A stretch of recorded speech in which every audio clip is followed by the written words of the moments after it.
안녕하세요. 통증의사 임대환입니다. 저는 마취통증학과 전문의예요.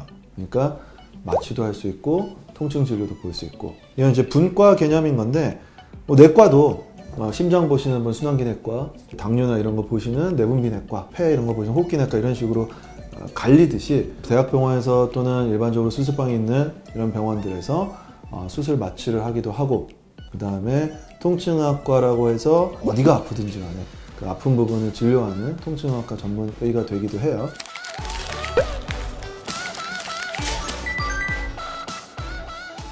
저희는 어디에 특화가 되어 있냐면요, 비수술적 치료에 특화가 되어 있다고 보시면 돼요.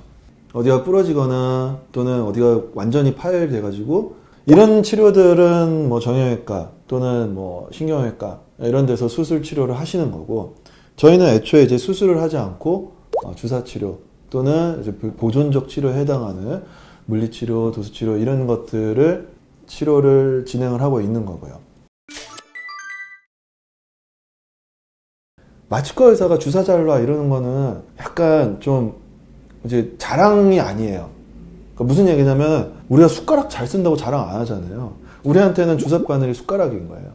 그러니까 마취하는 데 있어서 가장 중요한 게 바늘을 찌르는 거예요. 큰 혈관들을 잡거나, 이게 또는 신경 쪽에다 주사를 하거나, 이거를 저는 1년차 때부터 해요. 갑자기 급하게 목에 있는 큰 혈관이나 이런 거를 급하게 잡아야 되는 경우들이 생겨요.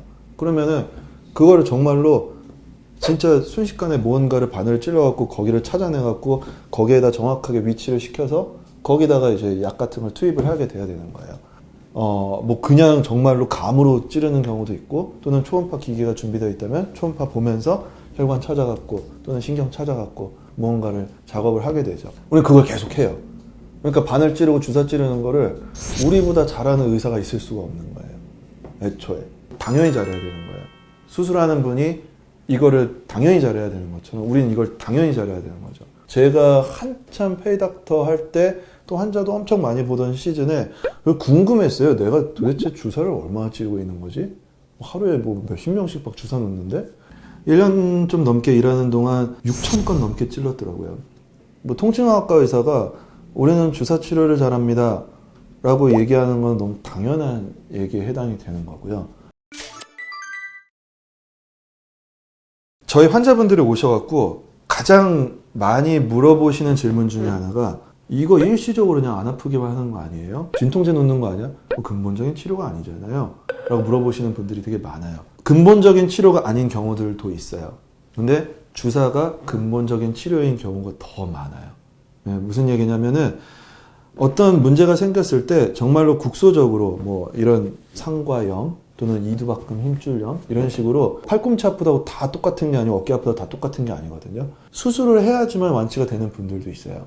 근데 포커스가 어디냐에 따라서는 주사 몇 번으로 완치가 되거든요. 질병에 따라서는 주사 자체가 처음이자 끝인 경우도 되게 많아요. 예전에 우리가 주사 기술이나 약제 같은 것들이 많이 발달하지 않았을 때는 가장 강력하고 좋고 쌌던 물질이 스테로이드였어요.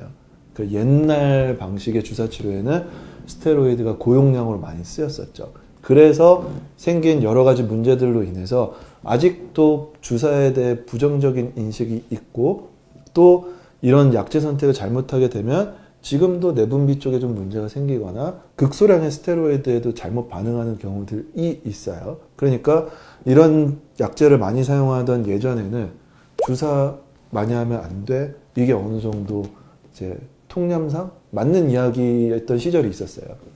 지금은 근데 약제가 되게 많이 좀 개발이 돼서 스테로이드를 안 쓰고도 유착을 좀 없애주는 종류의 약들도 있고, 또는 뭐 흔히들 뭐 DNA 주사니 이런 식으로 플라센텍스나 이런 식의 약제 이런 그런 건데, 그런 약제들이 대체로 스테로이드 대체해서 많이 개발이 됐기 때문에 지금은 나 주사 잘해, 우리 병원 주사 전문으로 아주 잘하고 있어, 이런 병원에서는 주사를 10번, 20번을 맞는다 해서 예전 같은 부작용을 일으키는 경우는 거의 없다고 보시면 돼요. 우리 대학병원에서는 이거 꼭대기에 있는 데보다 우리가 더 잘해, 이런 과들 다 있거든요. 어느 대학병원이나 이거는 우리가 걔네 못지않지 하는 과들이 다 따로 있어요. 우리나라에서는 이 통증의학 쪽을 잘 하는 출신 대학이 따로 있습니다. 이거는 제가 여기서 얘기 드리기는 어렵고요. 네, 뭐 제가 나온 곳이나 의사는 자기가 여기까지 할 수 있다는 걸 명확하게 알고 있어야 되고, 뭐 3개월 전에 이미 딴 병원 가갖고 수술하면 괜찮았었을 환자를 뭐 주사나 다른 치료 한다고 붙들고 있는 거, 이건 문제가 있는 거예요. 내가 이거 나 치료 못해, 이거 바로 알아야 돼요. 그러니까 또는 내가 주사 한 번도 찌르기 전에 이미 알면 더 좋겠죠.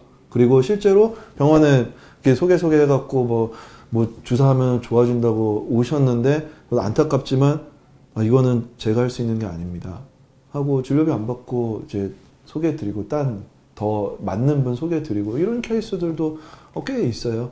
결국은 굉장히 어려워요. 병원 선택이라고 하는 거가 이게 간단한 일이 아니잖아요. 병원도 이제 너무 많아졌고 뭐 유명하다 해서 가고 뭐 대학병원 3개월 동안 다른 치료 받을 수 있었는데 너무 유명한 교수님 진료만 기다리고 기대하다가 갔는데 이분은 그런 거 하시는 분이 아니고 그래서 치료 기회를 놓치기도 하고 이런 분들 되게 많거든요. 그러니까 일단 아프면은 근처 병원이라도 일단 빨리 가시고 빨리빨리 전문가의 제 의견을 좀 들어보시는 게 좋으실 것 같아요.